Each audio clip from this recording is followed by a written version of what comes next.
Mahkamah Agung menolak kasasi PT Sri Rejeki Isman Tbk atau Sritex Sukoharjo.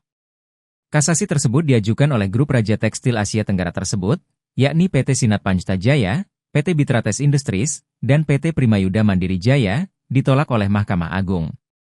Berdasarkan sidang putusan kasasi pada Rabu, 18 Desember 2024, Sritex tetap pilot.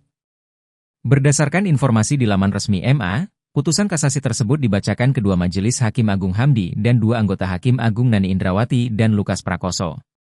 MA dalam putusannya menolak upaya kasasi yang diajukan grup Sritex terhadap putusan pembatalan pengesahan perdamaian atau homologasi yang dikeluarkan oleh Pengadilan Negeri Semarang. Maka, status pilot Sritex tersebut sudah memiliki kekuatan hukum tetap. PT Sritex sebelumnya telah mengajukan kasasi ke Mahkamah Agung 1 hari setelah dinyatakan pilot pada tanggal 21 Oktober 2024 silam. Namun, Mahkamah Agung menyatakan menerima pengajuan tersebut pada tanggal 12 November 2024 lalu. Sebab, aturan mengajukan kasasi ke MA harus melalui Pengadilan Niaga Kota Semarang. Direktur Utama PT Sri Rejeki Isman Tbk, Sritex, Iwan Kurniawan Lukminto, Wawan, berharap sebelum akhir tahun adanya keputusan dari Mahkamah Agung.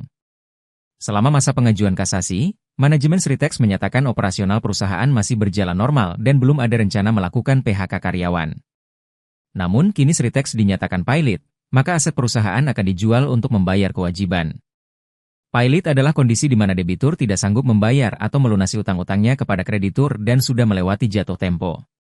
Kewajiban terbesar Sritex adalah utang sebesar Rp25 triliun, berdasarkan laporan keuangan konsolidasi interim 30 Juni 2024 yang dirilis Perseroan di situs resminya. Jika dirinci, utang yang ditanggung Sritex ini meliputi utang jangka pendek sebesar $131,41 juta AS, dan utang jangka panjang $1,46 miliar AS. Untuk utang jangka panjang, porsi terbesar adalah utang bank yang mencapai $809,99 juta AS, lalu disusul utang obligasi sebesar $375 juta AS. Artinya, jumlah aset yang dimiliki Sritex tentu saja jauh lebih kecil dibanding kewajiban utangnya. Dengan demikian, walaupun seluruh aset Sritex dijual, hasilnya masih belum bisa menutupi utang perusahaan. Padahal, Sritex juga punya utang ke 27 bank.